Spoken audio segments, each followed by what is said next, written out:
Hey guys, welcome to tarot pet Bhanu channel. So இன்றைக்கி அந்த reading எதை பற்றி அப்படின்னு கேட்டிங்கன்னா, உங்களுக்கும் உங்கள் பார்ட்னருக்கும் நடுவால் என்ன மாதிரியான சுச்சுவேஷன்ஸ் வந்து போயிட்டு இருக்குது, உங்கள் பார்ட்னரோட லைஃப்பில் என்ன சுச்சுவேஷன்ஸ் போயிட்டு இருக்குது, எப்போ உங்கள் பார்ட்னர் வந்து உங்ககிட்ட பேச வருவாங்க, ஸோ எப்போ பேசலான்னு இருக்காங்க, எப்போ பேச வருவாங்க எக்ஸாக்டாக அப்படிங்கிற இந்த 2 கேள்விகளுக்கும் இன்றைக்கான ரீடிங்கில் ஒரு கிளாரிட்டிஸ் கிடைக்கும். ஸோ ரீடிங் ஸ்டார்ட் பண்ணலாமா? ஆஸ் யூஷுவல் வந்துட்டு உங்கள் பார்ட்னரை நல்லா மனசை நினச்சிட்டு உங்கள் பார்ட்னரோட பேரை வந்துட்டு ஒரு மனசில் சொல்லிகிட்டே இருங்க, நான் ஷஃபில் பண்ணி முடிக்கிற வரைக்கும். ஓகே,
ஸோ என்னென்ன கார்ட்ஸ் வந்திருக்கு அப்படிங்கிறது பார்க்கலாம். 3 of Swords, 5 of Wands, Chariot.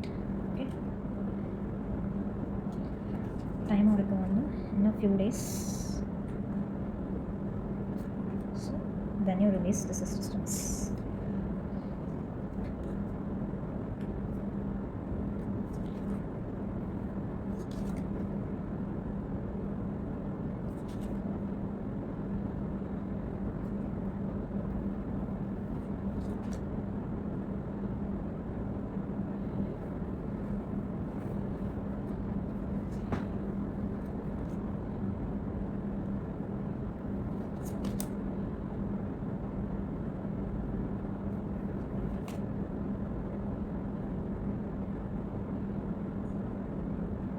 Okay, இன்றைக்கான ரீடிங்கில் வந்துட்டு எனக்கு ரொம்ப ரிஃப்ளெக்ட் ஆகிறது என்ன அப்படின்னா, ஒரு பர்சன் வந்து உங்கள் லைஃப்பில் வந்து இருந்திருப்பாங்க, தேர்ட் பர்சன் அப்படின்ட்டு. ஸோ உங்கள் பார்ட்னர் என்ன அப்படின்னா வந்துட்டு அந்த தேர்ட் பர்சனுக்கு ரொம்ப ப்ரியாரிட்டி கொடுத்துருப்பாங்க. அது வந்துட்டு ஒன்று அவங்க பேரண்ட்ஸாக இருக்கலாம், இல்லை தேர்டாக ஒரு மெம்பர், அதாவது இன்னொரு ரிலேஷன்ஷிப்பாகவும் இருக்கலாம். இங்கே எனக்கு மோஸ்ட்லி ரிஃப்ளெக்ட் ஆகிறது என்னென்னா இன்னொரு ரிலேஷன்ஷிப் தான், அதாவது தேர்ட் பார்ட்டி ரிலேஷன்ஷிப் தான் இங்கே அதிகமாக தெரியுது.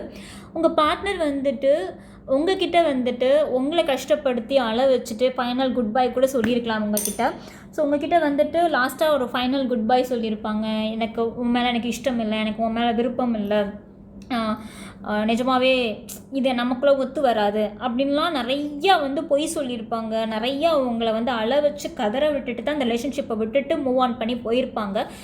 இந்த ரீடிங் பார்க்குறவங்க ஆல்ரெடி வந்து உங்கள் பார்ட்னர் உங்களுக்கு குட் பை சொல்லியிருப்பாங்க. ஓகே, ஸோ சம்டைம் இந்த ரிலேஷன்ஷிப்பு ஒத்து வராது அப்படிங்கிற மாதிரி சொல்லியிருப்பாங்க உங்கள் பார்ட்னர். ஆனால் உங்கள் பார்ட்னர் நினச்சாங்க அந்த தேர்ட் பார்ட்டி வந்து ரொம்ப கேர் பண்ணிப்பாங்க, ரொம்ப நல்லவங்க, ரொம்ப அது நல்லா பார்த்துப்பாங்க, ரொம்ப பத்திரமா பார்த்துப்பாங்க அப்படின்னு நினச்சி உங்கள் பார்ட்னர் நினச்சி மூவ் ஆன் பண்ணாங்க உங்களை விட்டு. பட் கர்மா ஹிட்ஸ் பேக்கிங்க. அந்த தேர்ட் பார்ட்டி நினச்சும் பார்க்காத அளவுக்கு ஒரு பெரிய சம்பவத்தையே பண்ணியிருக்காங்க. அண்ட் உங்கள் பார்ட்னரை ரொம்பவே ஹர்ட் பண்ணியிருக்காங்க. உங்கள் பார்ட்னர்கிட்ட நிறையா பொய் சொல்லியிருக்காங்க, உங்கள் பார்ட்னரே ஏமாற்றியிருக்காங்க.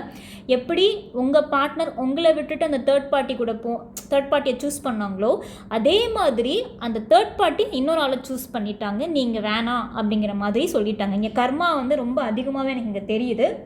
அண்ட் மோரோவர் பார்த்திங்கன்னா உங்கள் பார்ட்னர் வந்து உங்ககிட்ட எப்படி இருந்திருப்பாங்கன்னு கேட்டிங்கன்னா, ரொம்ப என்ன ஃபீல் பண்ணுறோம் அப்படிங்கிறதே வந்து சொல்லியிருக்க மாட்டாங்க, நிறையா விஷயத்த மறைச்சிருப்பாங்க. அண்ட் சில இடங்களில் பார்த்திங்கன்னா வந்துட்டு திடீர்னு நல்லா பேசுகிற மாதிரி இருக்கும், திடீர்னு அப்படியே உங்களை அப்படியே ஆஃப் சுச்சுவேஷன், அதாவது கண்டுக்காமல் போயிடுது. உலகத்தில் எக்ஸிஸ்டன்ஸில் இருக்காங்களா இல்லையாங்கிற மாதிரியே வந்துட்டு அவங்க உலகத்தில் மட்டுமே பிஸியாக இருக்கிறது. அப்படி தான் இருந்திருப்பாங்க உங்கள் பார்ட்னர் சொல்லப்போனால். ஸோ சம்டே வந்து அந்த ஒரு ஃபீலிங்ஸ் எதுவுமே வந்து ட்ரூவாக வெளிப்பட்டிருக்காது. அதாவது உங்களுக்கு குட் பை சொல்கிறதுக்கு முன்னாடி நான் சொல்கிறேன், உங்களை வந்து குழப்பத்திலே வச்சுருப்பாங்க, ஒரு சந்தேகத்திலே வச்சுருந்துருப்பாங்க. இதுதான் அப்படின்னு ஜட்ஜ் பண்ணுற மாதிரி நடந்திருக்க மாட்டாங்க. ஸோ எல்லாமே உங்கள் மேலே தான் மிஸ்டேக் அப்படிங்கிற மாதிரி வந்து சில விஷயங்களை வந்து வலியுறுத்தியிருப்பாங்க.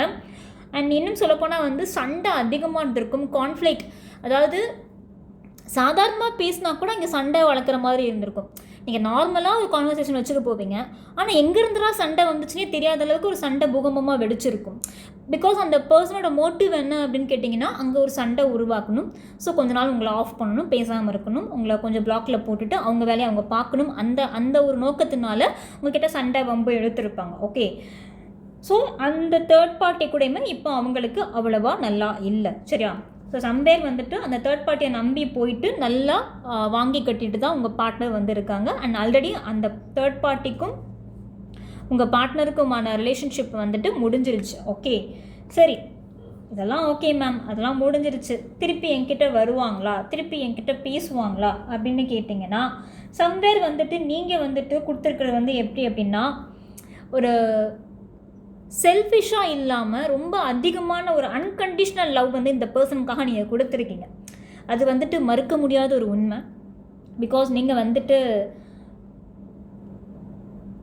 ரொம்ப அந்த ஒரு குழந்தைய பார்த்துக்கிற மாதிரி இந்த பர்சனை நீங்கள் பார்த்துருப்பீங்க. ஸோ ரொம்ப பார்த்து இந்த பர்சனுக்கு எல்லாம் பண்ணுறது, அவங்க கேட்குறதுக்கு முன்னாடி நீங்கள் எல்லாமே செய்கிறது, அவைலபிளாக இருக்கிறது, ஃபோன் பேசுகிறது, கேர் பண்ணிக்கிறது எல்லாமே அள்ளி நீங்கள் கொடுத்துருப்பீங்க. ஓகே, சம்வேர் வந்து அந்த லவ் வந்துட்டு கண்டிப்பாக அந்த லவ் ஏமாற்றி விட்டுட்டு போனதுனால நீங்கள் எவ்வளோ பெயினில் இருக்கீங்க என்னால் புரிஞ்சுக்க முடியுது.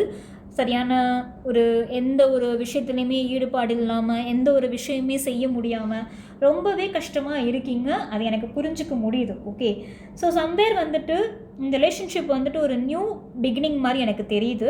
உங்கள் பர்சன் வந்துட்டு உங்களை தேடி வருவாங்க.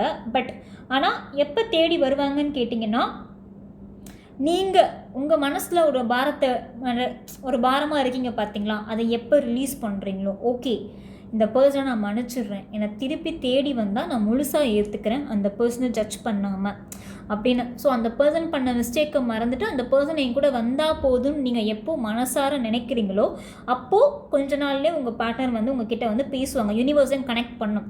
இப்போ ஏன் யூனிவர்ஸ் வந்து உங்கள் பார்ட்னர் உங்ககிட்ட வந்து சேர்க்காமல் இருக்காங்க அப்படின்னா, நீங்கள் ரெடியாக இல்லை ஆக்சுவலாக சொல்லப்போனால். ஏன்னா உங்களால் நீங்கள் இந்த பர்சன்னால் ஏற்பட்ட அந்த வலி இதெல்லாம் வந்துட்டு நிஜமாக அது அன்பியரபிள் தான். I understand. ஸோ அதனால தான் யூனிவர்ஸ் உங்களுக்கு ஒரு டைம் கொடுத்துருக்காங்க நீங்கள் ஹீல் பண்ணணும் அப்படிங்கிறதுக்காக. ஏன்னா ஹீல் ஆகாமல் திருப்பி வந்து ஒரு பர்சன் லைஃபுக்குள்ளே வர்றதுனால எந்த பிரயோஜனமும் இல்லை. திருப்பி அங்கே சண்டை வம்பு வரும், அண்டர்ஸ்டாண்டிங் இருக்காது, லவ் பாண்ட் இருக்காது, எதுவுமே இருக்காது. ஓகே என்ன? ஸோ இந்த பர்சன் ஆல்ரெடி அந்த தேர்ட் பார்ட்டி கூட பயங்கர பிரச்சனையாகி சண்டை போட்டு பிரிஞ்சு தான் இருக்காங்க. ஓகே, ஏன்னா அந்த தேர்ட் பார்ட்டி வேறு ஒரு மெம்பரை தேடி போயாச்சு, வேறு ஒரு மெம்பருக்கு தான் ப்ரியாரிட்டி கொடுக்குறாங்க. கொஞ்சம் பிரிஞ்சுட்டாங்கன்னு தான் சொல்ல முடியும். இன்னும் சில பேர் வந்து பிரிய முடியாமல் அந்த பர்சனே தேடி போயிட்டே இருப்பாங்க. சில பேர் பிரிஞ்சிருப்பாங்க ஆல்ரெடி. ஓகே, ஸோ இதுதான் வந்து அங்கே உள்ள சுச்சுவேஷன். உங்கள் பார்ட்னரோட சுச்சுவேஷன் இங்கே அப்படி தான் தெரியுது. ஓகே, அந்த தேர்ட் பார்ட்டி அப்படிங்கிறது வந்து பேரண்ட்ஸாகவும் இருக்கலாம், ஒரு கேர்ள் பெஸ்டி, ஒரு ஃப்ரெண்ட், யாரோ ஒருத்தவங்களுக்கு வந்து லைஃப்பில் ரொம்ப முக்கியத்துவம் கொடுத்து அவங்க தான் லைஃபுங்கிற மாதிரி வந்துட்டு ஒரு கோ த்ரூ பண்ணியிருப்பாங்க உங்கள் பார்ட்னர். அது வந்துட்டு தேர்ட் பார்ட்டியாக தான் இருக்கணும் அவசியம் இல்லை. அது ஒரு அவங்க பேரண்ட்ஸு இல்லை அவங்க பெஸ்ட் ஃப்ரெண்ட்ஸு இல்லை வேறு எதுவாக வேணாலும் இருக்கலாம். ஓகே, எதை நம்பி அவங்க போனாங்களோ அது அவங்கள வந்துட்டு ரொம்பவே முதுகில் குத்திருச்சுன்னு தான் சொல்ல முடியும். சரியா? எனக்கு புரியுது. ஸோ ஒரு ஆணி இறக்குற இடத்துல வந்துட்டு கண்டிப்பாக அந்த ஆணியை பிடுங்கினதுக்கப்புறம் எப்படி அந்த தடயம் இருக்குமோ அவங்களால உங்கள் மனசில் ஏற்பட்ட நிறைய காயங்கள் வந்து எனக்கு தெரியுது. கண்டிப்பாக அந்த காயங்கள்லாம் வந்து அவ்வளோ சீக்கிரம் வந்து ஆறக்கூடியது இல்லை. It takes time. ஸோ கொஞ்சம் வந்து ரிலாக்ஸ் பண்ணுங்கள். பிகாஸ் நீங்கள் எதிர்பார்க்காத நேரத்தில் உங்கள் பார்ட்னர் வந்து உங்ககிட்ட வந்து கனெக்ட் பண்ணுவாங்க. ஃப்ரீயாக விடுங்க. ஓகே, எல்லாத்தையுமே வந்துட்டு ஒரு லைட் ஹார்ட்டடாக எடுத்துக்கோங்க. எது நடந்தாலும் நன்மைக்கே அப்படிங்கிற ஒரு மோடுக்கு வந்துடுங்க. என்ன சொல்கிறது, எதையுமே எக்ஸ்பெக்ட் பண்ணிக்கிட்டே இருக்காதீங்க. அந்த எக்ஸ்பெக்டேஷனே வந்துட்டு உங்களை ஹீல் பண்ண விடாது. ஸோ எக்ஸ்பெக்டேஷன் வேண்டாம், அப்படியே கம்முன்னு விட்டுருங்க. ஏன்னா நீங்களோ இல்லை உங்கள் பார்ட்னரோ வந்துட்டு அந்த பழைய பிக்சர்ஸ்லாம் எடுத்து உட்காந்து ரொம்ப அழுது மிஸ் பண்ணுறாங்க. உங்கள் பார்ட்னருமே ஆக்சுவலாக வந்துட்டு உங்களோட நினைப்பு அவங்களுக்கு இருக்குது. ஏன்னா உங்களோட அந்த பியூர் லவ்வை வந்துட்டு மிஸ் பண்ணிட்டோமே, ஏமாற்றிட்டோமே அப்படின்னு ரெக்ரெட் பண்ணுறாங்க. கட்டாயம் ரெக்ரெட் பண்ணுறாங்க. ரெக்ரெஷன் எனக்கு தெரியுது. ஸோ வருத்தப்படுறாங்க தான். ஸோ இன்னுமே அந்த வருத்தப்படுறது வந்துட்டு முழுசாக வருத்தப்பட்டு திருந்தி அந்த பியூர் லவ் தான் என்ன அப்படிங்கிற அந்த அக்செப்டன்ஸோடு உங்கள் பார்ட்னர் வந்து திருப்பி தேடி வருவாங்க. ஸோ அது வரைக்கும் வெயிட் பண்ணுங்கள். ஆனால் அந்த வெயிட்டிங் பீரியடில் நீங்கள் திரும்ப திரும்ப மனசில் அந்த காயத்தை வச்சுக்கிட்டே இருந்தீங்கன்னா ரொம்ப ரொம்ப கஷ்டம். ஸோ அதை ஹீல் பண்ண ஸ்டார்ட் பண்ணுங்கள். சரியா? ஸோ நீங்களும் உங்கள் பார்ட்னரும் சேர்ந்து எப்போது அந்த ஒரு அதாவது அந்த உங்கள் பார்ட்னர் வந்து நினைக்கிறாங்க, திரும்ப நான் பழைய மாதிரி இவங்க கூட என்னால் பேச முடியுமா, கால் பண்ண முடியுமா, திரும்ப என்கிட்ட சிரித்து பேசுவாங்களா, திரும்ப என்னை அக்செப்ட் பண்ணிப்பாங்களா, பழைய மாதிரியே பழைய அன்பு காட்டின மாதிரியே திருப்பி என் மேலே அன்பு காட்டுவாங்களா அப்படிங்கிற கேள்விகள் எல்லாம் உங்கள் பார்ட்னரோட மைண்டில் இருக்குது. ஏன்னா அந்தளவுக்கு அவங்க வந்துட்டு ஒரு பெரிய விஷயத்த வந்து பண்ணியிருக்காங்க உங்களுக்கு, இல்லையா? ஸோ அது அவங்களுக்கே அது தப்புங்கிறது உணருது. ஓகே, அந்த பழைய லவ் திருப்பி கிடைக்காத அளவுக்கு நம்ம நிறையா விஷயம் பண்ணிட்டோம் அந்த பர்சனுக்கு அப்படிங்கிறது அவங்க வருத்தப்படுறாங்க தான். ஓகே, ஸோ கண்டிப்பாக உங்களுக்கு தேவையான அந்த லவ் வந்து கண்டிப்பாக உங்களை தேடி வருது. நீங்கள் என்ன கொடுத்தீங்களோ அந்த லவ் வந்து திருப்பி உங்களுக்கு தேடி வரப்போகுது. பட் அதுக்கு முன்னாடி நீங்கள் கண்டிப்பாக உங்கள் மனசில் இருக்க அந்த ஃபுல் பாரத்தையும் இறக்கி வைக்கணும். அந்த எக்ஸ்பெக்டேஷன் கண்டிப்பாக இருக்கக்கூடாது. நீங்கள் எக்ஸ்பெக்ட் பண்ணாத நேரத்தில் தான் உங்கள் பார்ட்னர்கிட்டேருந்து மெசேஜோ காலோ கான்டாக்டோ வரும். அதனால் எக்ஸ்பெக்ட் பண்ணாதீங்க. ஸோ உங்கள் ரிலேஷன்ஷிப் வந்து கண்டிப்பாக வந்து கூடிய சீக்கிரமே பேலன்ஸ் ஆகும். இன்னும் கொஞ்ச நாளில், in few days. Okay, so நான் சொன்ன மாதிரி டைம் ஃப்ரேம் வந்து இன்னும் ஃபியூ டேஸ். ஆனால் எப்போ அப்படின்னு கேட்டிங்கன்னா when you release the resistance. So கண்டிப்பாக உங்கள் மனசில் இருக்க பாரத்தை இறக்கியே ஆகணும். ஸோ வேறு ஏதாவது ஒரு புது விஷயத்தில் கான்சென்ட்ரேட் பண்ணுங்கள். கண்டிப்பாக உங்கள் பார்ட்னரோட என்ன சொல்கிறது, உங்கள் பார்ட்னரை போய் தேடி போய் அவங்க ப்ரொஃபைல் செக் பண்ணுறது, இல்லை அவங்க லைஃப்பில் என்ன பண்ணுறாங்கங்கிறத அவங்க ஃப்ரெண்ட்ஸ் மூலிமா தெரிஞ்சுக்க ட்ரை பண்ணுறது, இதெல்லாம் வேண்டாம் நான் நினைக்கிறேன். பிகாஸ் அது தெரிஞ்சுக்கிறதுனால கால் தூசிக்கு புண்ணியம் இல்லை. பிகாஸ் அது உங்கள் நிம்மதியை வந்து கெடுக்கும். ஸோ அதனால் வேண்டாம். ஸோ உங்கள் லைஃப்பை நீங்கள் பாருங்கள். அவங்க பண்ணதுக்கான விஷயங்களை அவங்க அனுபவிச்சுட்டு தான் இருக்காங்க. அவங்க தேடி வர வரைக்கும் நீங்கள் உங்கள் லைஃப்பை கொஞ்சம் ஹாப்பியாக பார்த்துக்கோங்க. ஓகே, நீங்கள் அழ வேண்டாம், நீங்கள் வருத்தப்பட வேண்டாம். ஏன்னா நீங்கள் வந்துட்டு ரொம்ப பியூரான ஒரு லவ் கொடுத்துருக்கீங்க. ஸோ அந்த லவ் வந்து ரொம்ப ரொம்ப பியூர், அதை என்னால் புரிஞ்சுக்க முடியுது. கண்டிப்பாக அதுக்கான ஒரு ஒர்த் அண்ட் வேல்யூ வந்துட்டு அதை திருப்பி உங்களுக்கு கொடுக்கறதுக்காக யூனிவர்ஸ் வெயிட் பண்ணிகிட்டு இருக்காங்க. ஓகே, ஸோ அது வந்து கூடிய சீக்கிரமே வரும், கவலைப்படாதீங்க. ஸோ வேறு ஏதாவது எஸ், உங்களுக்கு கூடிய சீக்கிரமே வந்துட்டு நீங்கள் எதிர்பார்க்குற ஹாப்பினஸ் உங்களுக்கு தேடி வர போகுது.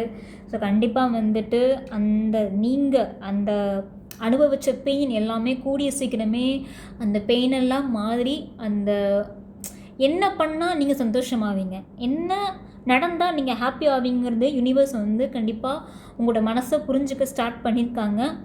நீங்கள் எதிர்பார்க்குறத நீங்கள் கேட்குறத கொடுக்கறதுக்கு ரெடி ஆகிட்டாங்க யூனிவர்ஸ். ஆனால் நீங்கள் அதுக்கு ஹீல் ஆகணும், ரெடி ஆகணும். ஸோ அது உங்கள் கையில் தான் இருக்குது. நீங்கள் இன்னமும் உட்காந்து அழுதுகிட்டு புழம்பிக்கிட்டு அந்த பர்சனை பற்றியே நினச்சிக்கிட்டு திட்டிக்கிட்டு இப்படி என்ன ஏமாற்றிட்டு போயிட்டானே, என்ன இப்படி விட்டுட்டு போயிட்டானே, நான் என்ன இப்படி கதற விட்டுட்டு போயிட்டானே அப்படின்லாம் நினச்சி புழம்பிக்கிட்டே இருந்தீங்க அப்படின்னா நீங்கள் எதிர்பார்க்குற விஷயம் டிலே ஆகும். ஸோ அதெல்லாம் வேண்டாம். ஓகே, அந்த பர்சன் வந்துட்டு லைஃப் லெசன் லேர்ன் பண்ணிவிட்டு என்கிட்ட வராங்களா, அதுவே எனக்கு ஹாப்பி. நான் அந்த பர்சன் எப்படி இருந்தாலும் நான் அக்செப்ட் பண்ணிக்க ரெடியாக இருக்கேன். அண்ட் அந்த பர்சன் என்கிட்ட வரும்போது உண்மையாக இருந்தாலே போதும். நான் வந்துட்டு கண்டிப்பாக நான் அந்த என்ன லவ் நான் வந்து இத்தனை நாள் கொடுத்துட்டு இருந்தேனோ அதை விட நான் அதிகமாகவே கொடுக்க ரெடியாக தான் இருக்கேன் அப்படிங்கிறது என்றைக்கு நீங்கள் யூனிவர்ஸ் கிட்ட சரண்டர் ஆகுறீங்களோ அன்றைக்கி நீங்கள் எதிர்பார்த்ததை விட டபுள் மடங்கான லவ் வந்து உங்களுக்கு வர காத்திருக்கு. ஓகே, ஸோ இன்றைக்கான ரீடிங் உங்களுக்கு பிடிச்சிருக்குன்னு நான் நம்புகிறேன். Hope you all like it. So இந்த ரீடிங் சம்மந்தமாக ஏதாவது டவுட்ஸ் இருக்குன்னா கமெண்ட் செக்ஷனில் கேளுங்க, கிளாரிஃபை பண்ணுறேன். இன்னும் இன்டெப்த்தாக ஏதாவது தெரிஞ்சுக்கணும், மனசில் சொல்ல முடியாத வலி இருக்குது, ஷேர் பண்ணிக்க முடியல யார்கிட்டேயுமே, இதுக்கு எப்படி சொல்யூஷன் பண்ணுறதுனே எனக்கு தெரியல, நான் இந்த பர்சனை நம்பலாமா வேண்டாமா, இந்த பர்சனோட இன்டென்ஷன் என்ன, ஸோ டேரெக்டாக அந்த பர்சனோட நேமை வச்சே தெரிஞ்சுக்கிறது வந்து இன்னும் கொஞ்சம் டிஃப்ரெண்ட் கிளாரிட்டிஸ் உங்களுக்கு கிடைக்கும். ஸோ அப்படி உங்களுக்கு ஏதாவது தேவைப்பட்டுச்சு அப்படின்னா டிஸ்பிளேல என் கான்டாக்ட் நம்பர் இருக்குது, பர்சனல் ரீடிங் எடுத்து பாருங்கள். ஸோ உங்களுக்கு ஒரு கிளாரிட்டிஸ் கிடைக்கும். ஓகே, பர்சனல் ரீடிங்கோட காஸ்ட் வந்து ஆல்ரெடி நான் வந்து மென்ஷன் பண்ணியிருப்பேன். ஸோ நீங்கள் எனக்கு வாட்ஸ்அப் பண்ணாலே நான் உங்களுக்கு டீட்டெயில்ஸ் எல்லாமே சொல்லுவேன். அண்ட் இந்த ஏப்ரல் 31 வரைக்கும் நான் ஒரு ஆஃபர் கொண்டு வரலாம் அப்படின்ட்டு முடிவு பண்ணியிருக்கேன். பிகாஸ் இத்தனை நாள் ரம்ஜான் அப்படிங்கலாம் என்னால் அந்த ஆஃபர் எடுத்து பண்ண முடியல. இந்த ஆஃபர் என்ன அப்படின்னா இந்த 1 month ஃபுல்லாகவே உங்களுக்கு இருக்கும். அதாவது ஒரு சிங்கிள் கொஷனுக்கு மட்டும் நீங்கள் வந்துட்டு பதில் தெரிஞ்சுக்கலாம். அதாவது ஃபுல் ரீடிங் எடுத்து பார்க்க முடியாதவங்களுக்கு, நிறைய பேருக்கு வந்துட்டு ஹவுஸ் ஒய்ஃபாக இருப்பீங்க.